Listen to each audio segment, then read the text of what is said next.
Hello, everyone. I'm Trent Luce. Welcome to another edition of Rural Route, the program where we gather every day at this time, Monday through Friday anyway, and we discuss the issues between rural and urban America. Out of sight, out of mind. Is that a good idea? I don't believe so, and I believe my guest today agrees with me 100% in that particular situation. I'm not saying that Dr. Cindy Buckmaster agrees with me in everything, but the director of the Center of Comparative Research at Baylor College of Medicine joining us. Welcome, Dr. Buckmaster. How's your office right now? How's that treating you? Well, my office is real nice. It's got 4 doors, and it moves. I'm stuck in traffic, but I do appreciate the opportunity to get on the phone with you this morning and chat a little bit about the issues. Out of sight, out of mind is a big problem, as you indicated. I know that there are plenty of folks, particularly those who are involved in animal work, like yourself, who are experiencing issues with the extremist fringe as a result of it, and the folks in biomedical research are no exception. We've got plenty of that, and it's all directly a result of what you just said. I do not like reading on the air. I like to have just, conversation. But You have written something that I have to read, because this is not just about biomedical research. This is actually about the entire concept of what's happening in the United States today, particularly from the sectors that produce something: biomedical research, energy, agriculture. So I'm going to read this, and it's not that long, authored by Dr. Cindy Buckmaster, our guest today. You have improved the lives of millions of people and animals. Nearly every biomedical advance in the world was and still is supported by your hard work and tender hearts. You are heroes. So why are you hiding? The activist agenda relies on your invisibility to deceive the world into believing that you devalue life, when the truth is that your love for life defines you professionally and personally. Society is longing to know this is true, and I believe that your visibility can dismantle the activist attack on love and progress. I believe that your visibility can convert war to peace. I believe that your visibility can unite enemies and breed compassion for all living things. I believe that your visibility can change the world, and I want you to start believing this too. That's awesome. And it describes Thank you. It describes everything that I deal with on a daily basis. It's about transparency and letting people know why we have animals and how we've improved lives because of animals, whether they be for research or for agriculture. And I personally follow it, and I know that you have been the brunt and the source of many attacks in the activist world. Are you coping? Well, I've fared better than many others. I mean, the whole activist deal is, the activists are not the threat. They are the catalyst. The real threat is the fact that the general public, which far outnumbers this extremist fringe, I mean, the vast majority of the human population is completely without accurate information about these issues that directly affect their lives and their lives of their grandchildren and the lives of their grandchildren and so on and so forth. So the real threat is the lack of information, and the activists are catalysts in that the only information they're sharing with the public is misinformation that springs from a personal agenda, and any of us can guess what that is, but that's the real threat, right? So, I mean, the activists can call me names, and they can post ugly stuff on my social media sites and all this other stuff. But in the end, they're spouting a bunch of misinformation. It doesn't really make a whole lot of sense. And I'm not at war with these people. It doesn't do any good to argue with them because nothing actually really changes. Mm-hmm. The only way for the world, for society as a whole, to come together and sit in truth, which, by the way, is very singular. There are no sides to truth. It just is what it is, right? And I like what you said about transparency, right? What we need to do is get together and get society together and give them all of the information. Put it all on the table, all of it, the good, the bad, and the ugly. This is where we are right now. This is how we do what we need to do to meet your demands. And make no mistake about it, the same public that is being confused and misled by this extremist are the folks who are asking for all of these things that we provide them, that you folks in agriculture provide them because they need them. They demand them, and they're not going to stop demanding. But what they need is real information so that they can inform decisions about their livelihood and about their well-being, because they're being duped into harming themselves by a very tiny population of Americans. And I think we all have an obligation to save them from themselves and educate them so that we can make these decisions together and move forward compassionately, humanely, in love for animals and people. I want to give you one example, and you can say that's a good one or a bad one. Every family at some level is touched today by cancer. Yeah, sure. Yeah. And if you look at cancer statistics worldwide, the United States cancer patient has made massive progress in terms of reducing mortality and leading and living a longer, healthier life than anybody else in the world. And that was accomplished through money going into research and research of all kinds. So the very person who would give money to an animal rights organization thinking that they're helping save some animal that is reaping the rewards of what research has contributed to improving human lives and people who have cancer is so hypocritical. But it's like what you just said. They don't know what they don't know. They don't know that they're funding their own demise. Right, that's exactly right.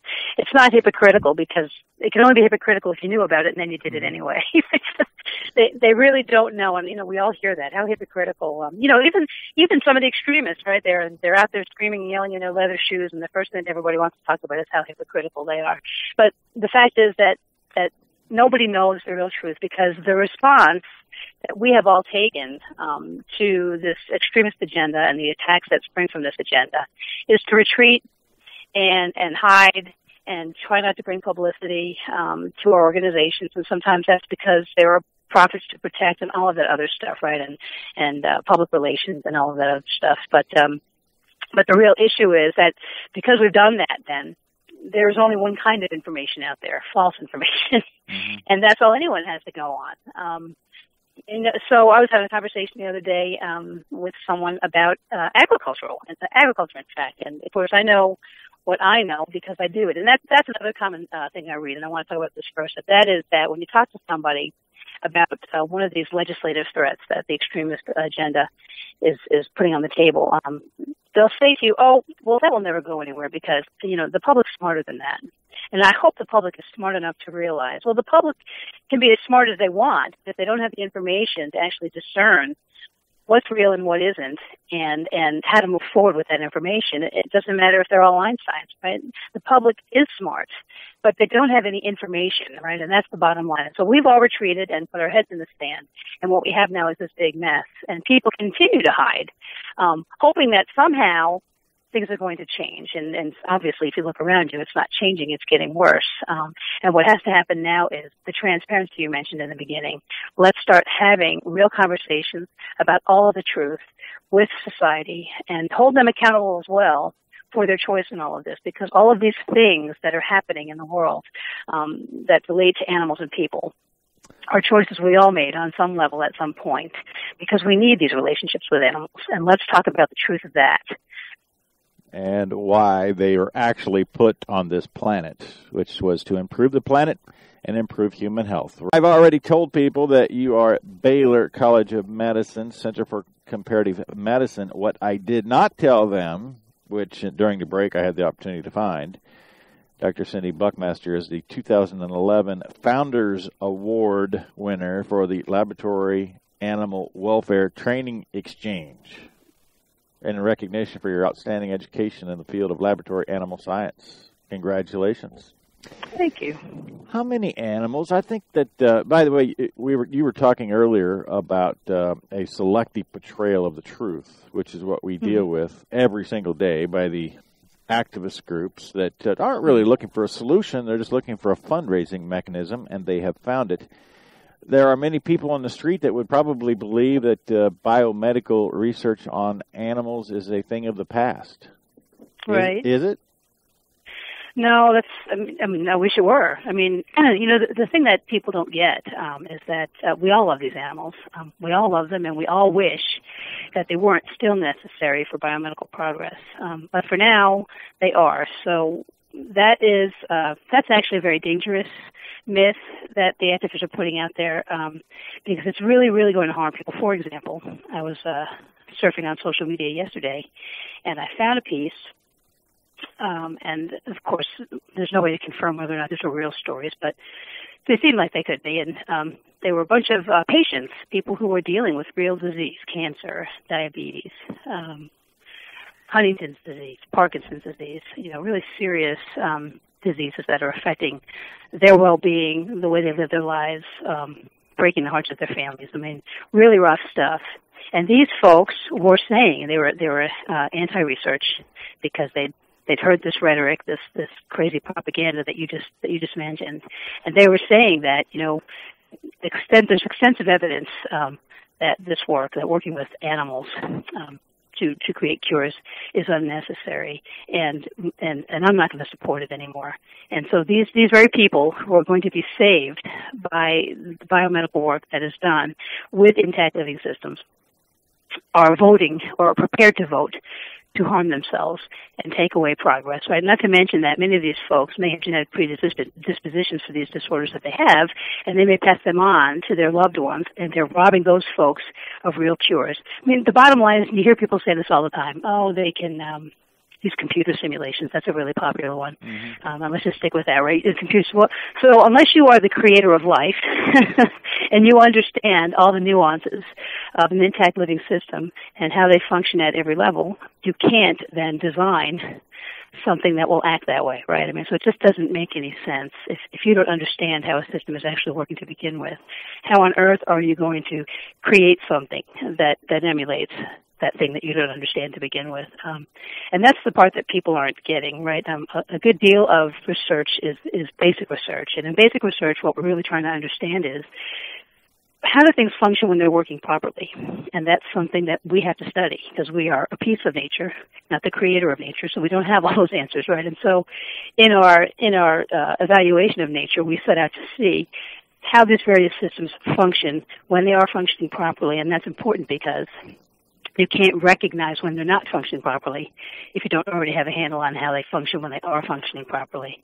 And once you do recognize then what's not working right, you may then have some other strategies through other areas of study, be they molecular or gene therapy or surgical intervention to correct some of those anomalies. But it's just that's probably the hardest thing I hear in the public. Now, that is not to say that we couldn't probably do a better job of, in a very systematic, comprehensive way, evaluating non-animal means for answering at least some of the questions at hand when we have a particular large question that we're trying to answer, or a particularly large syndrome that we're trying to cure. There are people that are working on alternatives here and alternatives there, and that's great. But I do think it might be time for us as a science, as a group, to start considering everything in our tool chest and developing more tools to put in the tool chest, because in the end what we want is exceptionally strong science, right? We want better answers, we want faster cures, and we should do everything possible to make that happen. But those non-alternative means have to be evaluated very carefully, because if they're not reliable and they're not viable, we're going to be in a big pickle. What we know right now, despite whatever it is you've heard, is that every time you turn around, you're going to see somebody who survived cancer, who's living with diabetes. We have war veterans who've come home and they're able to spend the rest of their lives with their families, all because of necessary animal-based research. So it does work. Could it be better? Can we get there faster? Maybe so. But to say that it doesn't work and it's not predictive for the human condition it doesn't make any sense. Like saying the sky's not blue, right? And just say it and say it and say it until I finally believe you. It doesn't make any sense. Well, if you hear something long enough, you do believe it. And I'm thinking about the parallels between biomedical research and food production. Mm-hmm. And I think a lot of that myth that you just busted comes about because companies saw a way to carve a niche in the marketplace by putting on their label no animal testing in the development of this product. Right, which is a hoax. In the food business, in the business, let me just use milk as an example, because it's probably the most dangerous example and yet it's happened everywhere. About 10 years ago, a company in the state of Washington decided that they were going to carve their own little niche in the cheese business by marketing their cheese and saying that our cheese is produced from cows that were not administered any artificial hormones, growth hormones. Well, recombinant bovine somatotropin is a naturally occurring hormone that scientists have figured out how to increase the prevalence of this RBGH, recombinant bovine growth hormone, in the cow to increase milk production by 12 to 18%. It's a naturally occurring hormone. It's something that scientists figured out how to increase the level in the cow. There's nothing unnatural about it. And because this one cheese manufacturer carved out a niche and did such a good job in marketing that product, other cheese manufacturers said, hey, we're going to start doing that too. Until now, I challenge you, Cindy Buckmaster, to go to the store and find a carton of milk of any size that does not have on the label, this milk was generated by cows that were not administered artificial growth hormone. You will also find on that carton of milk, if you look hard enough, little fine print somewhere that says, research shows there's no difference between cows that have been given RBGH and cows that have not. But I see those two parallels as somebody tries to carve out a niche, and it just kind of grows out of control, and it becomes the norm, and it sets the whole system back a generation. Yeah, they carved a little marketing scheme. But the only reason that was possible is because, and this is the whole thing what we were talking about before. The public is all ears. They're not going to, very few people are going to invest the time to actually look into these things. Very few people, I don't know for myself, have the time to look into all those details, right? So whoever's talking the loudest is going to be heard. And if no one else is talking at the same time, then there's nothing to balance your arguments between, right? There's no balance. It's just one reel. You listen to that reel, you hear it enough, everybody else hears that reel. Before you know it, many more people are saying the same thing from that reel, and then all of a sudden, that's the truth. And we have a role in that, and that is this lack of transparency for one, and some initiative. You know, I find a lot of groups. I've been interacting with several animal interest groups through social media lately, and really fantastic people who clearly love their animals and love people. I mean, just it's really obvious, and they're all so frustrated. You know, what do we do? And they all want to do something. There's one in particular that keeps calling for action. You know, well, this is great, we're getting all this information, but what are we going to do? And people don't really know what to do, and they're not doing anything. So they continue to discuss amongst themselves what the real issues are, but they're not sharing that with the public. And I know for us in biomedical research, that little snippet that you read accompanies a video that Americans for Medical Progress put online from a talk that I had given. They took part of a talk that I had given, and I put it online. It's outstanding. We got to go. I think when people hear about biomedical research, they obviously think about rats and mice and things like that. But you told me a pig story yesterday that I thought was certainly worthy of sharing. And a lot of people, I mean, women have called men pigs for years and generations. But the truth of the matter is that the pig is very similar to humans. That's why we use pig heart valves and different components in human bodies. But you got a project that is just really cool. Can we talk about that? Yeah, I could give you a little bit of information about it. I mean, I can't speak to it in great depth, but it is real cool. We have some folks here that study childhood nutrition, and this particular project is related to premature babies. And of course, premature babies have a rough time, as you know, and one of the real landmark solutions for premature infants and saving them from death was this TPN nutrition, total parenteral nutrition. And that's great. It keeps them alive, but it has other issues in that it affects gut motility, which then leads to necrosis of the colon and the intestinal tract, and these poor children then have, really horrific pain and other issues to deal with. And so we have a person here who's working on that problem and coming up with some solutions, some different factors that work best. And all of that is being discovered and developed through the use of premature pigs. So we have a sow, and she'll be pregnant, and then they will deliver them by C-section and take all these babies out by C-section to emulate that premature human infant model. And then put them in these adorable little jackets. They're really, really precious. And there's a woman there that she stays with them day and night for about a week. She sleeps in there with the babies, feeding them, tending to their needs. They have to be really, really warm. And weighing out the food and doing all of these sort of measures. And the nutrition that they're delivering is delivered directly into the digestive tract. And then they evaluate the tissue there to determine whether or not it's healthier than what you would find in the current model. And they are finding some really great stuff. And apparently, some of the folks in Europe are already using some of these new compounds. But from what I understand, the FDA here is still not has still not approved it for use, which is creating a little bit more controversy because parents want something that's working for their kids, and they're hearing that it's working in other places. But yeah, we have some really cool, prominent, amazing folks here that do some, they're real smart, but they're so motivated by their love for people and certainly for these animals that you really see it because they're tireless. I mean, they're just completely committed to these projects. So that's a really cool one. Right? We've all seen little babies struggle to survive, and there's nothing more heart-wrenching than that. So it's pretty exciting. Again, I want to go back to my statement in the first segment about a selective portrayal of the truth, because in my lifetime, Cindy, I'm 47 years old, I can remember if there was a premature birth at the hospital, the odds of any success were limited at best. Yeah. Today, premature births, they go into intensive care and they give them special treatment, but it's almost like as if they expect a positive outcome. And we don't stop and think, how did this happen?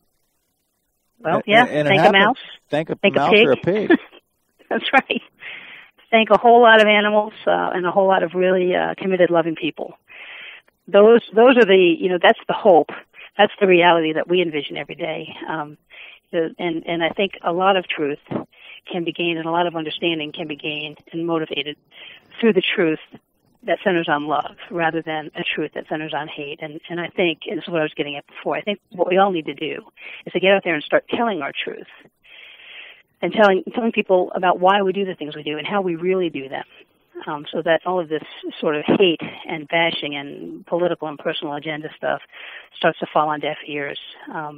Because they're starting to harm people. And, the time will come when, let's say that these people, these extremists are very successful and we haven't done a good job at actually educating people, which I hope doesn't happen because I hate to see this happen, but it could. And then all of these things that we enjoy now in terms of modern convenience and things that we need, quite frankly, to survive will go away. Mm-hmm.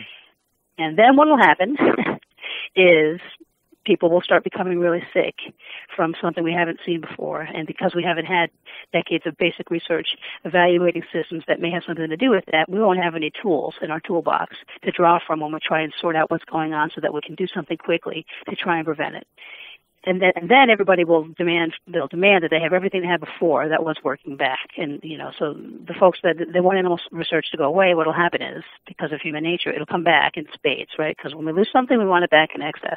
That is not a solution. And why do we need to see people suffer in the interim? Because we allowed a small faction of people with a very, very distorted and unhealthy representation of reality to sway the opinions of everybody else, of reasonable, smart Americans. They're being taken for a ride, and we've got to do something about it.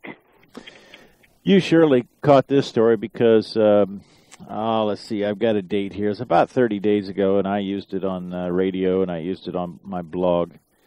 It got a lot of global attention, and I listed it as my first animal rights whack job quote of the day. But an Italian woman got global media attention because she went to the Internet and posted openly that she owed her life to medicines developed from testing on laboratory mice. She went on national television, and she defied the animal rights groups that were telling her that that it was not important. And, in fact, one of the people who responded, and I only share this statement just to give our listeners an idea of how radical these individuals are. This is a direct quote. "You could die tomorrow. I wouldn't sacrifice my goldfish for you. If you died as a child, no one would give a damn." Yeah. That to me summarizes animal rights movements and agendas, whether it be going against a cow or a mouse or owning a horse in New York City. Right. It's anti-human. It is anti-human. It definitely is, and we could probably have a whole other show on why we think that developed, right, and where that came from. I actually have a theory. I don't have a theory. I think I can prove where that came from. I'm curious if you want to take a stab at it, because the history of this is fascinating to me. Where do you think it really started? Oh, where it really started? Well, I think that, at least like in super biomedical research, that way back when, people weren't always doing things as humanely and responsibly and compassionately as they should have been doing them. And so some people spoke up about that. And that was sort of important at the time because it made a difference. Because back then, as opposed to now, it really was about animals and being morally conscious human beings and doing the right thing, right? But then it sort of morphed into this other thing.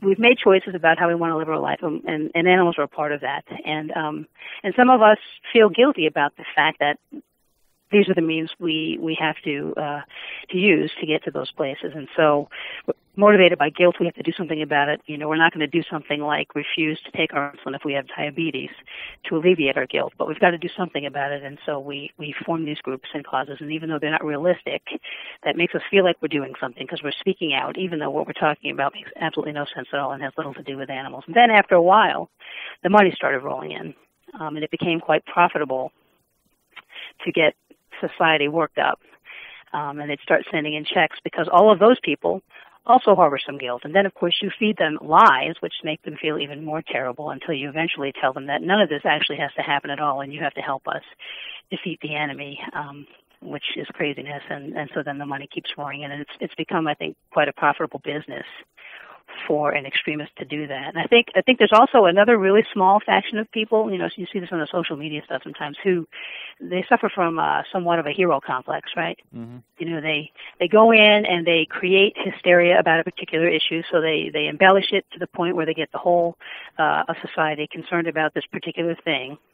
And it's because they want to come in and save the day, right? So I'm going to take care of this. Send me your money. I'm going to take care of this. And, maybe they get somebody arrested or something like that. And it satisfies their sort of, there's probably a name for this, right? This sort of mental disorder where they want to rush in and save the day. It's kind of like, the firemen who set fire so they can go put it out and be the hero, right. Or the nurse that gives somebody something in the hospital and then miraculously finds them struggling to live and brings them back to life and then is the hero. And they have this hero void to fill. I mean, some of it I think is mental illness at this point, and some of it is they're moving forward and they can't stop, right? And some of it is guilt, but none of it really has anything to do with animals and people anymore. It's, in fact, these people who are telling you they love animals are interfering with the ability of reasonable people to actually get together and communicate and discuss the truth, right? To resolve some of these issues. If there are ways to make things better, let's talk about them. Well, we can't do that if we're so busy arguing about which side we're on. And so they've done a real disservice to animals. And if that's what they set out to do, help animals, well, then they've gone about face on that completely. It actually came mainstream April 1933 when a guy one of his famous quotes was, "I use emotion to move the masses. I reserve reason for the few." Adolf Hitler made that statement. Adolf Hitler led that charge. The Nazi Socialist Party was the first government in the history of the world to give protection to animals in the name of biomedical research. He had the first animal rights law that protected dogs and horses, and this is the same guy that executed 6 million Jewish people. But yet he gave legal protection to animals. And everything that happens today can be parallel to what went on in Nazi Germany in the late 30s. Interesting.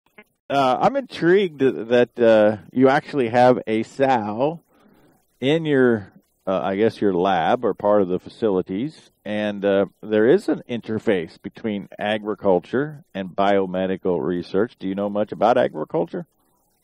I do not, and I'm just as guilty as the rest of the public in that I only know what I've heard, and I was actually hoping you would ask this question because I have a lot of questions about farming. I am actually from New York initially, Manhattan, the suburbs of Long Island, right? So certainly in Manhattan, there aren't a lot of farms. And now I'm in Texas. I'm in Houston, and I go to a red light, and there are cows next to me at the red light, and that's really new to me. Right? So the whole concept of farming is unknown to me. And what I hear out there, you hear about you hear the activists talking about factory farming, and I'm trying to figure out in my head what that really is. I know out here that there are a lot of local farmers, which is nice because I have the opportunity to support them. These folks that are working they have ranches here. And according to what I've heard anyhow, some of those farms are certified organic, which means that they do things a bit differently from others. And I mean, it has to do with the hormones and all that other stuff. But for me, I'm really drawn to that because it's a quality of life issue, right? So, I mean, the truth is that everything dies. And that's true in research as well. Not that everything dies in research, but many animals do, right? But what we spend our time doing is ensuring that the animals that are with us get the absolute best quality of life we can provide for them within the constraints of what it is we're looking for. And we focus on that, and we're really grateful for those animals. We're with them when they take their last breath. They're euthanized humanely. And I imagine that that's exactly what happens in these farms where I'm buying the certified organic meat from. But I don't really know. I just heard this from a couple of folks, and I can't distinguish between one practice or another. The only thing I know is that there are several ways for folks to farm. So it would be very interesting to hear a little bit of a summary from you on agriculture. I appreciate it. Well, first of all, what I try to make my general statement every time I speak, and I don't say it often enough on the radio, but you've prompted me to remind everybody that everything lives, everything dies, and death with a purpose gives full meaning to life. Mm-hmm. And I think what we're talking about here today is that we respectfully create death so that another living thing can improve its quality of life. So that's the general concept and why I support animals on the planet for biomedical research, for improving the planet, and for improving human health. Can you give me a short list of animals that Baylor would use for biomedical research without compromising anything that you shouldn't be telling me? Well, I mean, I can give you a short list of the kinds of animals that are used in biomedical research in general, and I can't give you a short list because it's an extensive list. There are all kinds of animals that, either because of their biology, lend themselves very well to certain disorders, and therefore they're really good models for the study of disease. But the most powerful and the most widely used and worked with animal in biomedical research is the mouse. The entire mouse genome has been mapped out. You can manipulate the genome of a mouse to reproduce. Gosh, I mean, I can't even think of all the different diseases you can get a mouse to model, right? Which is really powerful. In fact, there are even these conditional mutants, right? So you can turn a particular gene on and off to have the disease at a certain age, and then have it off at a certain time, to turn it on to evaluate a particular therapy and whether or not it's effective, and turn it back off. So the mouse has become, I think, by far, really the most powerful animal model for human disease. And there's, every time you open up social media or you look at any kind of a science journal, you'll see the mouse this and the mouse that. In fact, in Russia, they just erected this really cute statue of a mouse holding a double helix to honor this particular animal and how powerful the contributions of the mouse have been to understanding human health and cures, right? So, but, it's a process. There are some animals like cotton rats, for example. We work with some of them, and others do as well. I mean, anything that's happening here is happening just about anywhere else where they're actually doing science. And we are a very large institution, so we have a lot of study, a large diversity of scientific inquiries that we do, right? So we study every system that you can think of, including the big hot thing now is microbiomes, which are very interesting, but that's another conversation. Yeah, probably can't have that in 30 seconds, which is what we have. No, we can't. Yeah. So lots of animals to do various things, and as you get closer to clinical trials with people, then generally the law requires that you start to emulate and evaluate higher order systems to determine how that's going to translate better to human health. But in many cases, the mouse will do it, despite what you've heard. The mouse is a very powerful model. Yeah. And why else would God put that rodent on this planet if it were not for improving human lives through research? That's the question I want you to answer, Dr. Cindy Buckmaster. It's been a pleasure, and I have the distinct feeling this is the first of many that you'll be on here explaining well, I the hope so. perks I've enjoyed of biomedical research. Mm-hmm. I can't believe it's already gone.